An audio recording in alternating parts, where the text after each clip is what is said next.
नमस्कार विद्यार्थियों, आप सभी लोग का स्वागत है स्वास्तिक कॉमर्स क्लासेस में। ओके, जैसे कि आप लोग जान रहे हैं शाम के 4 बज चुके हैं और शाम के 4 बजते ही हमारी क्लासेस प्रारंभ हो जाती है regarding the upcoming competition exam of UP BEd MCom and. और ये क्लासेस देखिए actually business organisations and management की है। ओके, और बिजनेस ऑर्गेनाइजेशन और मैनेजमेंट जो होता है ना वो बीकॉम के भी कंपटीशन एग्जाम में पूछा जाता है। क्लियर? तो देखिए ये क्लासेस हमारी है regarding the upcoming competition exam UP BEd, जो देखिए आपका 6 जुलाई को डेट प्रस्तावित है यूपी बीएड का एग्जाम का। ठीक, और एमकॉम और बीकॉम जो स्टेट यूनिवर्सिटीज़ के बच्चे उनके लिए, और सीयूएट में जो बच्चे अपीयर होंगे एमकॉम और बीकॉम के लिए उनके लिए भी ये क्लासेस है। ओके, और जैसे कि आप लोग जान रहे हैं सीयूएट पीजी के जो एमकॉम का जो एग्ज़ाम है वो जुलाई के 3rd वीक में प्रस्तावित है। ओके, तो इसीलिए अपनी तैयारी आप लोग एकदम ज़ोरों से करिए ताकि अच्छे से आप लोगों का प्रिपरेशन हो सके।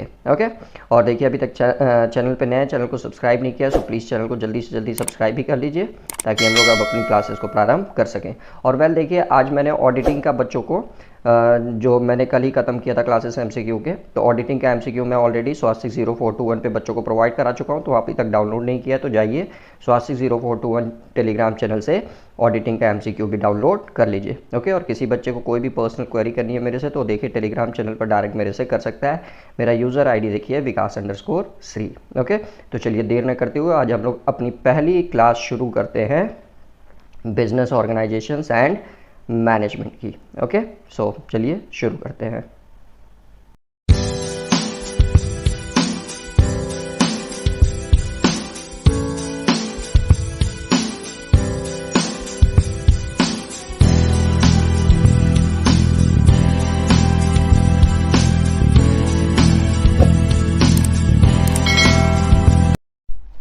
तो जी देखिए हमारा पहला क्वेश्चन क्या कहता है कि in which of the following business organizations there is a separation of ownership and management. मतलब किस प्रकार के बिजनेस संगठन में, ठीक, व्यापारिक संगठन में जो आपका ओनरशिप होता है, ठीक, और जो मैनेजमेंट होता है, प्रबंध होता है, वह एक दूसरे से अलग होते हैं। यानी कि किस प्रकार के बिजनेस में आपका जो ओनरशिप होता है वो आपके मैनेजमेंट से सेपरेट होता है। सोल प्रोप्राइटरशिप, पार्टनरशिप में, हिंदू अनडिवाइडेड फैमिली में, या कंपनी में। तो हमेशा याद रखिएगा कंपनी में क्या होता है, जो कंपनी होता है वो खुद अपना मतलब खुद की मालिक होती है। क्योंकि आपको पता होगा कि कंपनी जो होता है कि आर्टिफिशियल पर्सन होता है और वो कंपनी खुद की ही मालिक होती है और उसका मैनेजमेंट जो होता है वो कंपनी से सेपरेट होता है। ठीक, तो याद रखिएगा कंपनी में क्या होता है, ओनरशिप और मैनेजमेंट एक दूसरे से सेपरेट होते हैं। ओके, नेक्स्ट क्वेश्चन की तरफ बढ़ते हैं।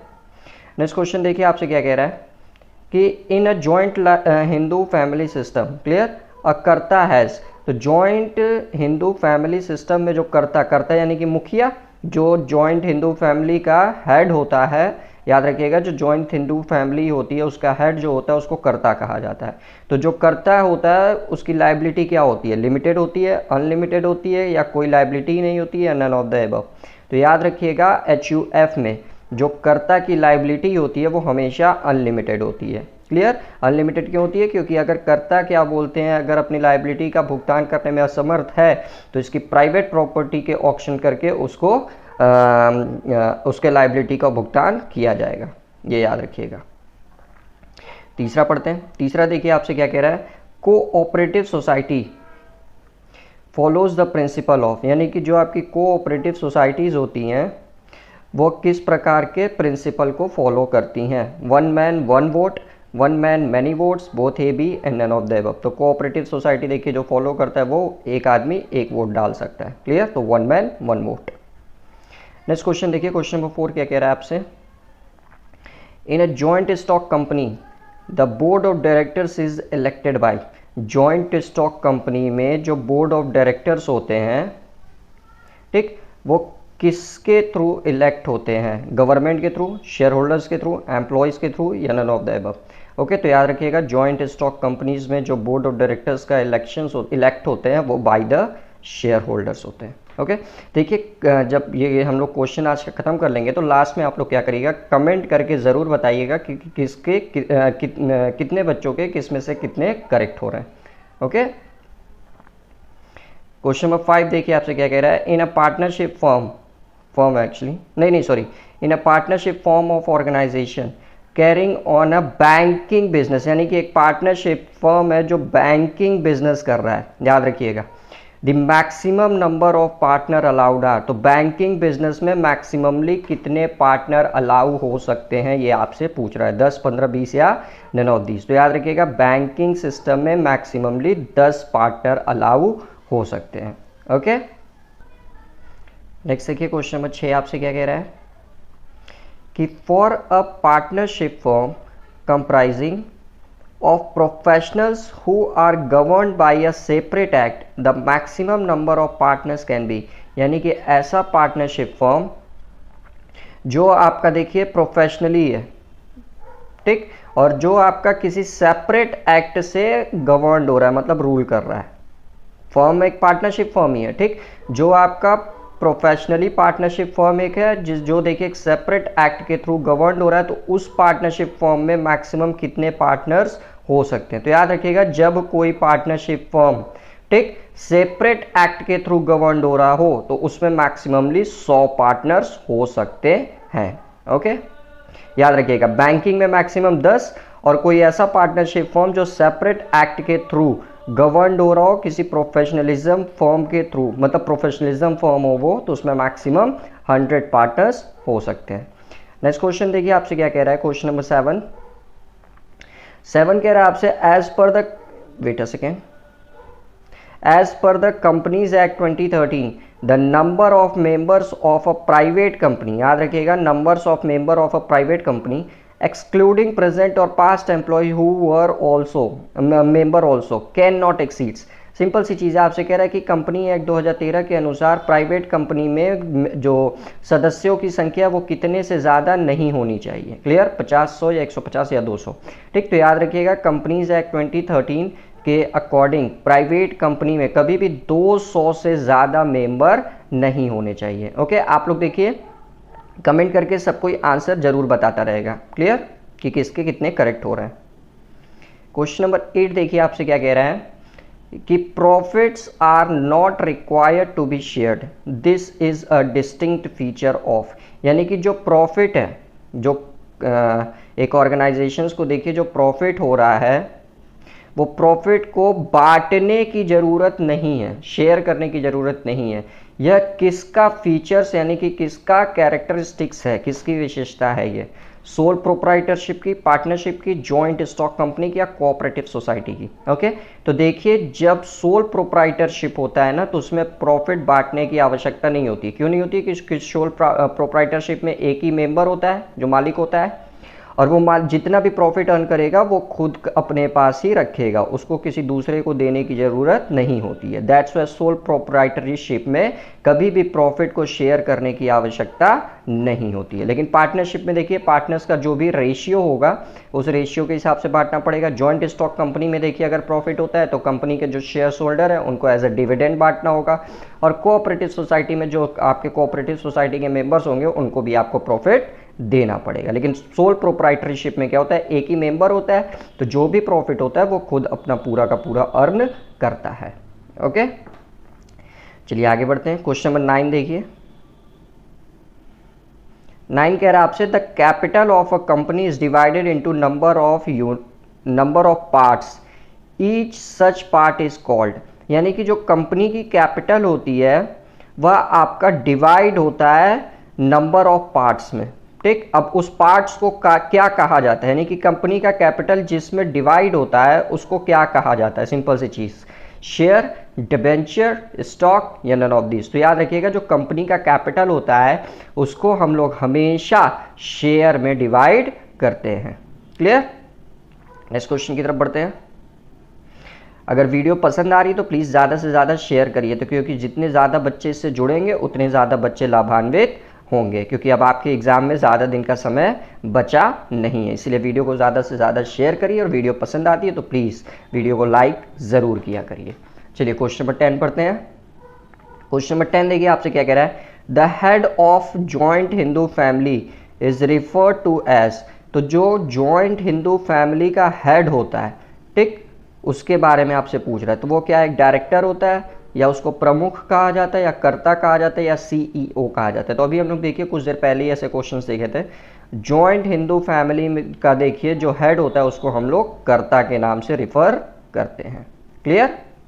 नेक्स्ट क्वेश्चन देखिए, क्वेश्चन नंबर 11 आपसे क्या कह रहा है, the member of joint Hindu family are referred to as, जो जॉइंट हिंदू फैमिली होती है उसके मेंबर्स को किससे रिफर किया जाता है, शेयर होल्डर से। तो याद रखिएगा जॉइंट हिंदू फैमिली में शेयर होल्डर नहीं होते हैं, तो ये ऑप्शन गया। पार्टनर्स भी नहीं होते, ये को प्रैक्टिशनर्स होते हैं, ओके, सहकर्मी जिसको बोल सकती हैं आप। क्वेश्चन नंबर 12 देखिए, 12 आपसे क्या कह रहा है, a business organisation is formed to provide members residential accommodation at a reasonable rates, this business organisation is an example of, यानी कि एक बिजनेस ऑर्गेनाइजेशन है, ठीक, जो बनाया गया है आपका किस पर्पज से, ये देखिए रेसिडेंशियल एकोमोडेशन प्रोवाइड करा रहा है, मतलब निवास करने के लिए घर प्रोवाइड करा रहा है एक रीजनेबल रेट्स पे, मतलब एक रीजनेबल प्राइस पे आपको घर प्रोवाइड करा रहा है एक बिजनेस ऑर्गेनाइजेशन। तो यह बिजनेस ऑर्गेनाइजेशन किस का एग्जाम्पल है, कंज्यूमर कोऑपरेटिव सोसाइटी का, प्रोड्यूसर्स कोऑपरेटिव सोसाइटी का, हाउसिंग कोऑपरेटिव सोसाइटी का, नन ऑफ दिस। तो ये देखिए जो आपका बिजनेस ऑर्गेनाइजेशन ये रेसिडेंशियल एकोमोडेशन प्रोवाइड करा रहा है, that means home house provide करा रहा है।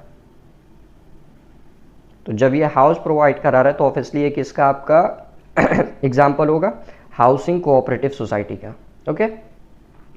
नेक्स्ट क्वेश्चन की तरफ बढ़ते हैं, क्वेश्चन नंबर 13। क्वेश्चन नंबर 13 देखिए आपसे कह रहा है Mohan is a partner of A B firm, यानी कि मोहन जो है ए बी फर्म का एक पार्टनर है, but his association is unknown to the general public, लेकिन उसका एसोसिएशन देखिए सामान्य पब्लिक के लिए क्या है, अननोन है। तो मोहन इज ए, तो मोहन क्या होगा आपका, active partner, sleeping partner, partner by estoppel या सीक्रेट पार्टनर। तो देखिए मोहन ए बी फर्म में पार्टनर तो है, बट इसका देखिए जो but his association is unknown, उसका देखिए जो एसोसिएशन है वो अननोन है पब्लिक के लिए। तो मोहन याद रखिएगा तब सीक्रेट पार्टनर के तौर पे कार्य कर रहा होगा, क्योंकि उसका देखिए पब्लिक के लिए वो अननोन है, पब्लिक तो उसको जानती ही नहीं है, दैट्स व्हाई। क्वेश्चन नंबर 14 देखिए, a person who by his words or conduct gives an impression to other that he is a partner of a firm is known as, यानी कि एक व्यक्ति जो अपने शब्दों, क्लियर, और अपने आचरण से दूसरों को, मतलब अदर लोग को यह आभास कराता है कि वह फर्म का पार्टनर है, फर्म का भागीदार है, तो उसको किस रूप में जाना जाएगा, partner by estoppel, partner by holding out, nominal partner या none of the above, okay. तो याद रखिएगा जब कोई पर्सन अपने वर्ड्स या अपने कंडक्ट या अपने आचरण से, ठीक, दूसरों को यह आभास कराएगा कि वह क्या बोलते हैं फर्म का पार्टनर है, तो वो याद रखिएगा पार्टनर बाय एस्टोपल होता है, ओके। अब पार्टनर बाय एस्टोपल क्या होता है, आइए एक बार फिर से देख लेते हैं थोड़ा और डिफाइन के साथ, डेफिनेशन के साथ। सो वेट अ सेकेंड।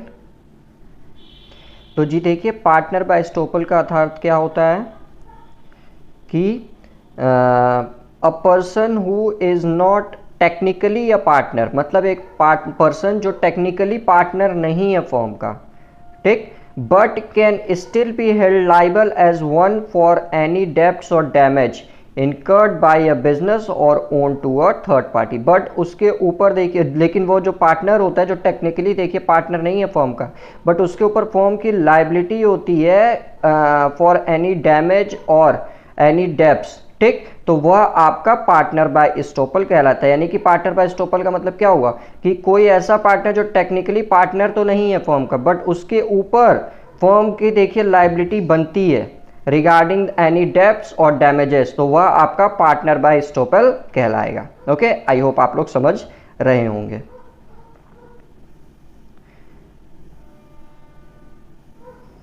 तो ये देखिए क्वेश्चन नंबर 14 हो गया। क्वेश्चन नंबर 15 की तरफ हम लोग बढ़ते हैं। क्वेश्चन नंबर 15 देखिए आपसे क्या कह रहा है कि a person, wait a second,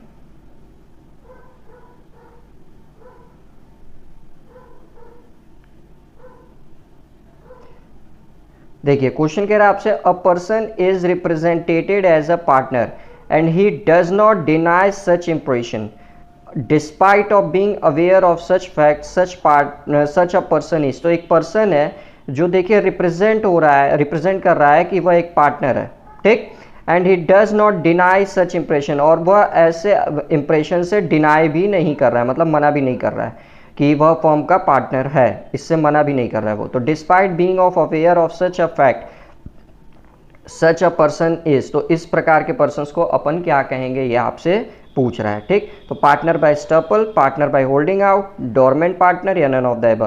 तो याद रखिएगा कोई ऐसा पार्टनर जो अपने आप को खुद ही रिप्रेजेंट कर रहा है कि हाँ मैं इस फर्म का पार्टनर हूं, और वह देखिए इस वर्ड से डिनाई भी नहीं कर रहा है। ठीक, तो इस टाइप का जो पार्टनर होता है वो होल्डिंग पार्टनर होता है। होल्डिंग पार्टनर क्यों? क्योंकि ये देखिए खुद बताता है कि मैं हाँ इस कंपनी का पार्टनर हूँ, इस फर्म का पार्टनर हूँ, और मैं इसको डिनाई भी नहीं करता हूँ। तो इसीलिए इस प्रकार के पार्टनर को होल्डिंग पार्टनर कहा जाता है, क्योंकि इनके पास देखिए क्या होता है, खुलकर सामने आने का अधिकार भी होता है। इसीलिए वो डायरेक्ट कहते हैं कि हाँ मैं फर्म का पार्टनर हूँ, मैं इस बात से डिनाई नहीं कर रहा हूँ। क्वेश्चन नंबर 16 देखिए आपसे क्या कह रहा है कि minimum number of a member in a public company. Public company में मिनिमम कितने मेंबर होते हैं? 2, 7, 10 या नन ऑफ द एबव। तो पब्लिक कंपनी में आपसे पूछ रहा है टोटल कितने मेंबर होते हैं, तो याद रखिएगा पब्लिक कंपनी में हमेशा मिनिमम 7 मेंबर होते हैं और मैक्सिमम की कोई भी लिमिट नहीं होती है। नेक्स्ट क्वेश्चन देखिए आपसे क्या कह रहा है, minimum number of a member in a private company. Private company में देखिए मिनिमम नंबर कितने होते हैं आपके मेंबर्स के, तो याद रखिएगा प्राइवेट कंपनी में जो मिनिमम मेंबर्स होते हैं वो 2 होते हैं। ओके, और मैक्सिमम कितने होते हैं अभी तुरंत ऊपर मैंने बताया, तो कमेंट करके आप लोग आंसर जरूर बताइएगा कि मैक्सिमम कितने होते हैं प्राइवेट कंपनी में मेंबर्स।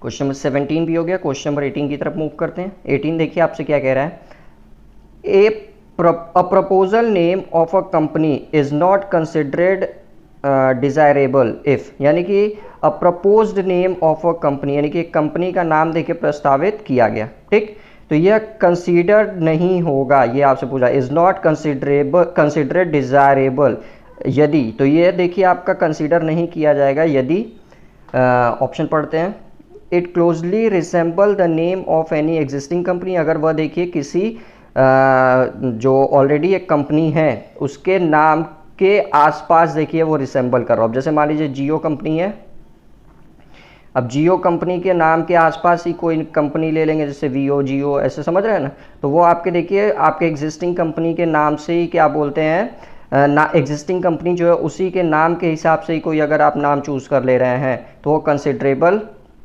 होगा कि नहीं होगा, ये आपसे पूछ रहा है। सेम नाम नहीं, याद रखिएगा उसके आसपास पूछ रहा है, बोल रहा हूँ। It is identical to the name of existing company, किसी एग्जिस्टिंग कंपनी की देखिए आप क्या बोलते हैं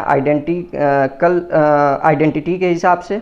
दूसरा, it is emblem of A statutory body, वो किसी स्टेचुटरी बॉडी का एम्बलम हो, कोई साइन हो। In case of any of the above, या इसमें से कोई भी। तो याद रखिएगा इसमें से कोई भी आपका क्या बोलते हैं केस रहेगा तो आपका नाम कभी भी कंसीडर नहीं किया जाएगा एक कंपनी के लिए। ठीक, नेक्स्ट क्वेश्चन की तरफ बढ़ते हैं। क्वेश्चन नंबर 19,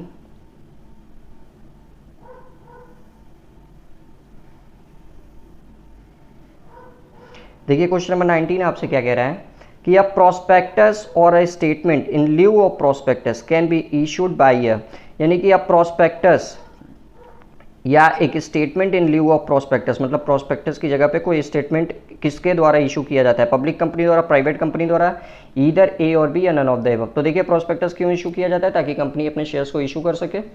तो इस शेयर इशू करने से पहले प्रोस्पेक्टस इशू किया जाता है। तो हमेशा याद रखिएगा पब्लिक को कौन कंपनी शेयर इशू करती है, प्राइवेट की पब्लिक, तो पब्लिक को हमेशा याद रखिएगा पब्लिक कंपनी ही शेयर इशू करती है, क्योंकि प्राइवेट कंपनी पे तो प्रोहिबिशन लगा होता है, वो पब्लिक को कभी भी अपने शेयर्स को इशू नहीं कर सकती, इसलिए प्रोस्पेक्टस जारी पब्लिक कंपनी करती है। ओके, क्वेश्चन, चलिए अब क्वेश्चन नंबर 20 देखते हैं हम लोग। 20 क्या कह रहा है हमारा कि the order of the stages in the formation of a public company are, यानी कि पब्लिक कंपनी का देखिए जो फॉर्मेशन होता है उसका ऑर्डर क्या होता है, कि मतलब कौन सा कार्य पहले किया जाता है, फिर उसके बाद ऐसे कर करके पब्लिक कंपनी फॉर्मेशन होती है। तो देखिए इसमें सबसे पहले क्या होता है ना, प्रमोशन होता है।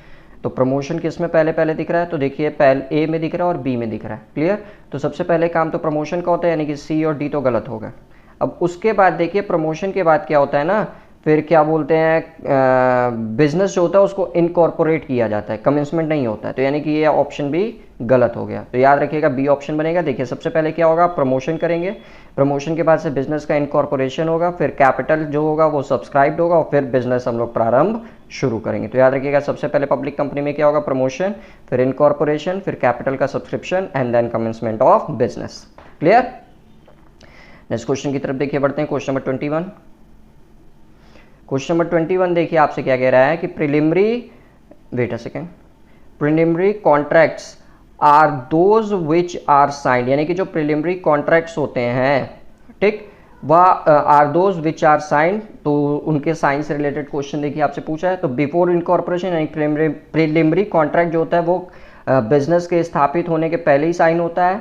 After incorporation but before capital subscription, after incorporation but before commencement of business, या after commencement of a business. तो देखिए प्रिलिमिनरी कॉन्ट्रैक्ट जो होता है ना, ये हमेशा याद रखिएगा बिजनेस स्थापित होने के पहले ही होगा।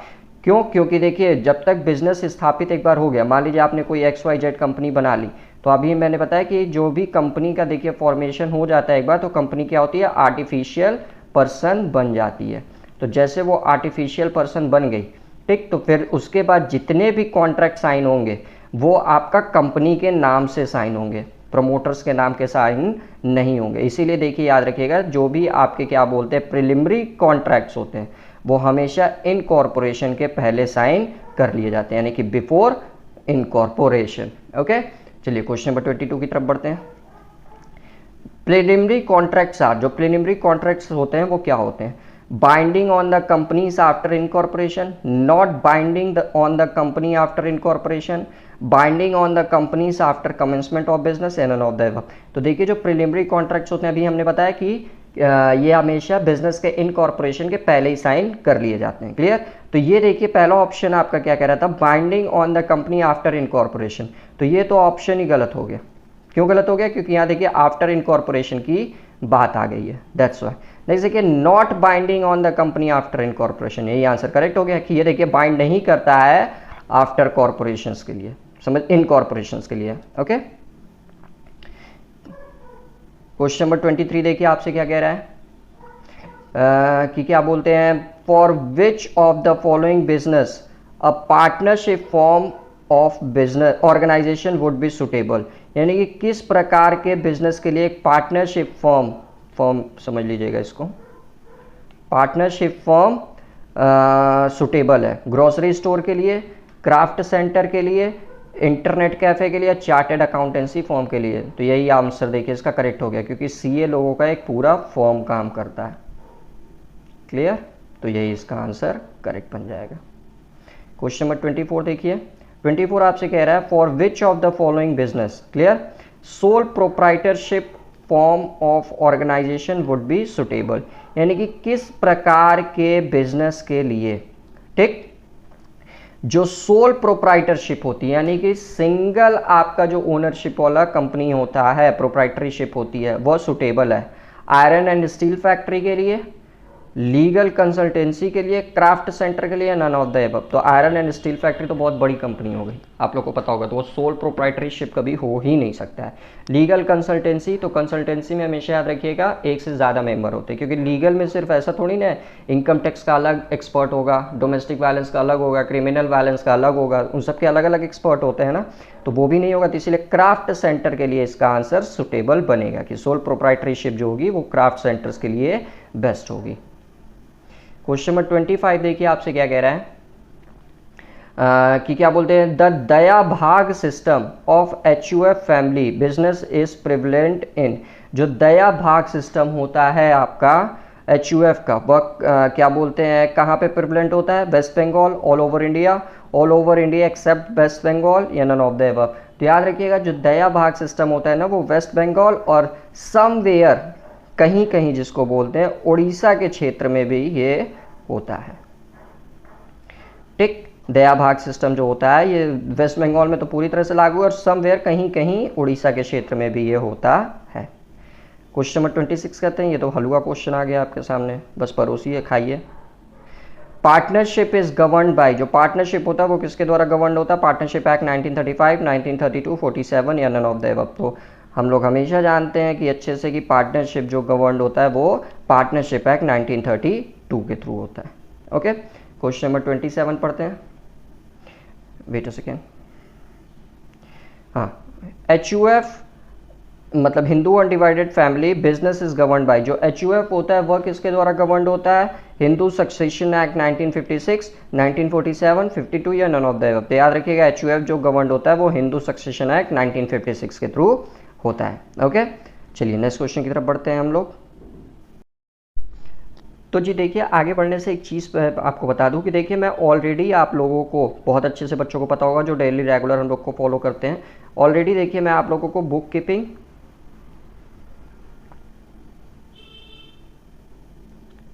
एंड अकाउंटिंग इसके थ्योरी और MCQ ऑलरेडी करा चुका हूँ। ठीक, इसी के साथ ही साथ देखिए मार्केटिंग, इसको भी मैं ऑलरेडी करा चुका हूँ। मार्केटिंग के बाद से देखिए मैं आप लोगों को इनकम टैक्स ये भी करा चुका हूँ। क्लियर, इनकम टैक्स हो गया, मार्केटिंग हो गया। फिर इसके बाद से देखिए आपका पार्टनरशिप, ये भी देखिए मैं आप लोगों को करा चुका हूँ। फिर पार्टनरशिप के बाद से देखिए मैं आप लोगों को ऑडिटिंग भी करा चुका हूँ। ऑडिटिंग के बाद देखिए मैं आप लोगों को कॉरपोरेट अकाउंटिंग भी करा चुका हूँ, MCQ थ्योरी दोनों। ओके, ये सब देखिए मैं आप लोगों को करा चुका हूँ। तो अगर ये सारी वीडियोस अभी तक आप लोगों ने नहीं देखी है, दैट मीन्स आप लोगों ने बहुत कुछ मिस कर दिया है। समझ रहे हैं आप लोग? तो बहुत कुछ आप लोगों ने मिस कर दिया, इसीलिए मिस मत करिए। सारे के सारे वीडियोस का लिंक आपको डिस्क्रिप्शन बॉक्स में अवेलेबल है।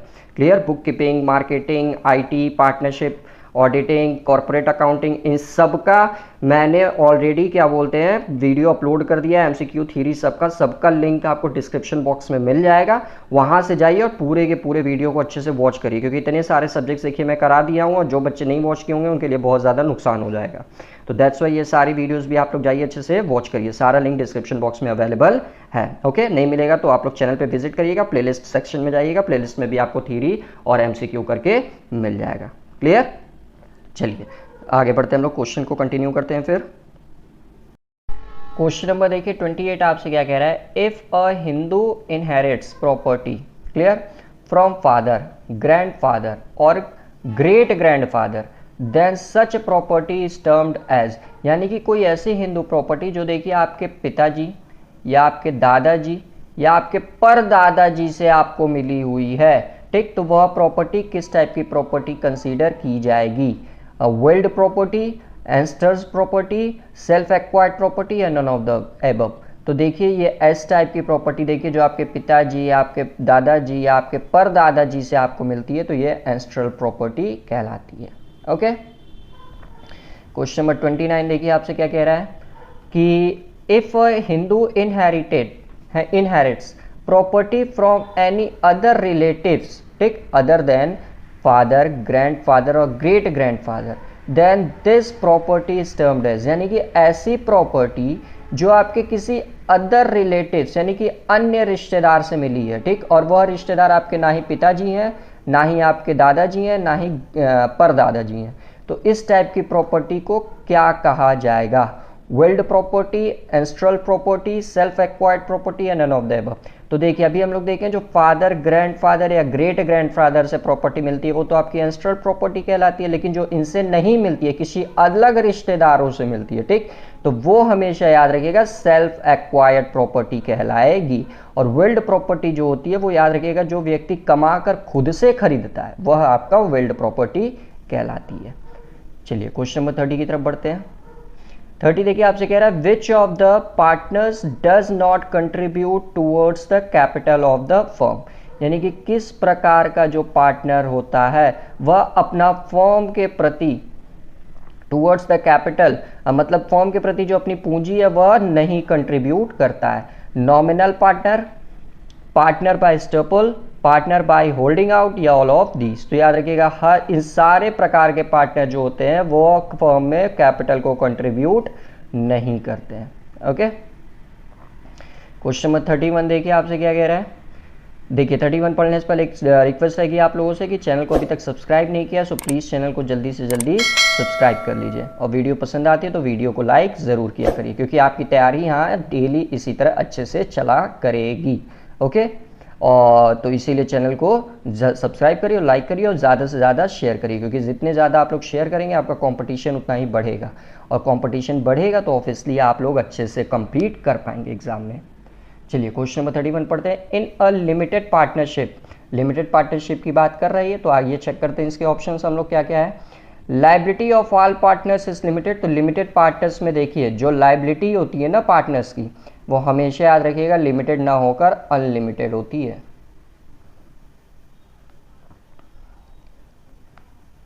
ठीक, liability of at least one partner is unlimited whereas rest of the partner may have limited liability.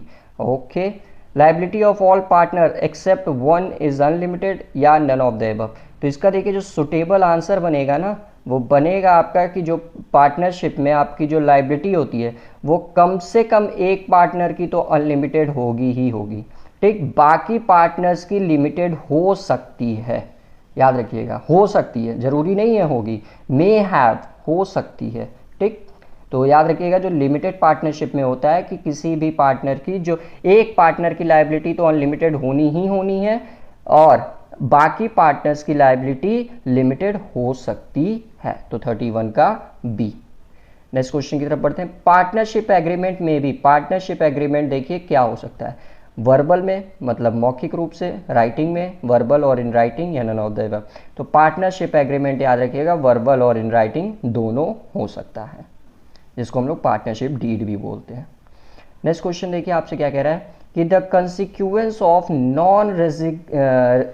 Non registration of a partnership firm are. तो अगर किसी पार्टनरशिप फर्म का registration नहीं कराया गया है तो उसका क्या कंसिक्वेंस होगा। Okay, a partner of an unregistered firm cannot file a suit against the firm or other partner। तो जी बिल्कुल, अगर कोई अनरजिस्टर्ड कंपनी है तो वह देखिए कभी भी किसी के ऊपर मुकदमा नहीं कर सकती है अगेंस्ट द फर्म और the other the partner. The firm can not file a suit against third party, मतलब फर्म जो है वो किसी थर्ड पार्टी के ऊपर मुकदमा नहीं कर सकती और ना ही फर्म के ऊपर कोई मुकदमा कर सकता है। ये पहला ऑप्शन देखिए था कि ना ही कोई फर्म के ऊपर मुकदमा कर सकता है, और दूसरा देखिए ना ही फर्म किसी तीसरे पार्टी के ऊपर मुकदमा कर सकती है, तो ये दोनों सही हो गया।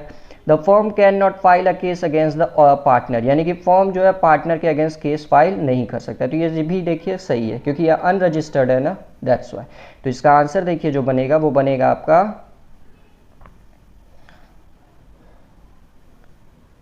ऑल ऑफ द एबव, यानी कि इन सारे केसेस में ऐसा हो सकता है अगर कंपनी फर्म आपका अनरजिस्टर्ड है। क्वेश्चन नंबर 34 देखिए आपसे क्या कह रहा है।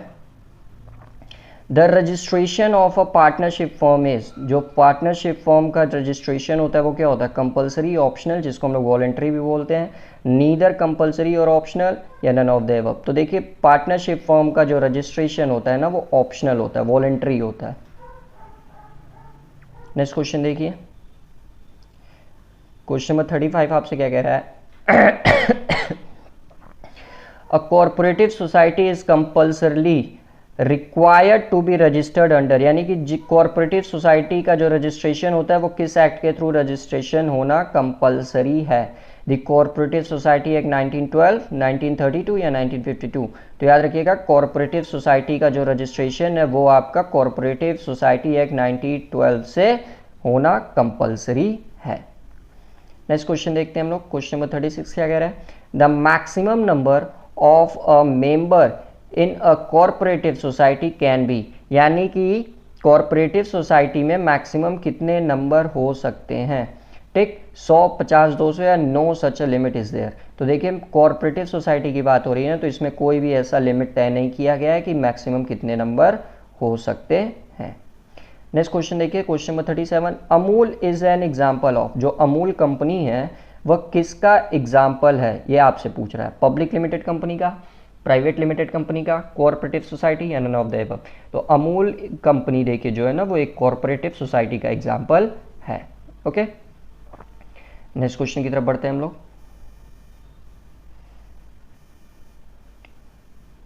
नेक्स्ट क्वेश्चन देखिए आपसे क्या कह रहा है। Lack of secrecy is limitation faced by which of the following organisations, यानी कि जो सिक्रेसी का जो कमी होता है वो किस टाइप के ऑर्गेनाइजेशन में सबसे कम होता है।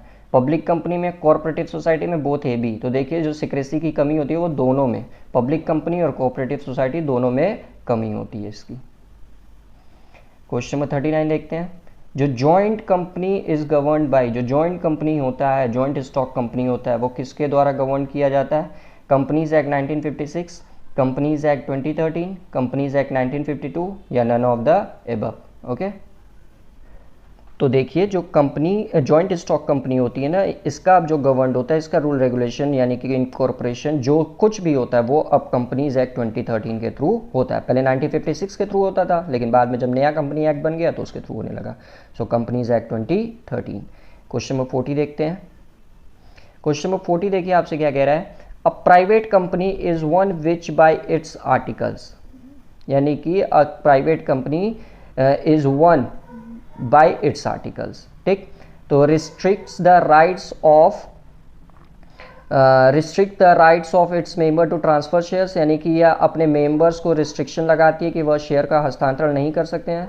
Prohibits any invitation to the general public to subscribe of its shares, यानी कि ये देखिए पब्लिक को क्या बोलते, रोकती है कि आप उसके शेयर्स को सब्सक्राइब नहीं कर सकते हैं, और इसके मिनिमम कैपिटल 1 लाख होनी चाहिए। तो ऑब्वियसली प्राइवेट कंपनी की बात हो रही है और ये सब प्राइवेट कंपनी के क्या है, फीचर्स हैं। तो ये सब के सब आंसर करेक्ट हुआ। क्लियर, चलिए आगे बढ़ते हैं हम लोग। अब आगे की क्लास देखिए हम लोग कल करेंगे। आज देखिए हम लोगों ने टोटल 40 क्वेश्चन कर लिए बिजनेस ऑर्गेनाइजेशंस एंड मैनेजमेंट की।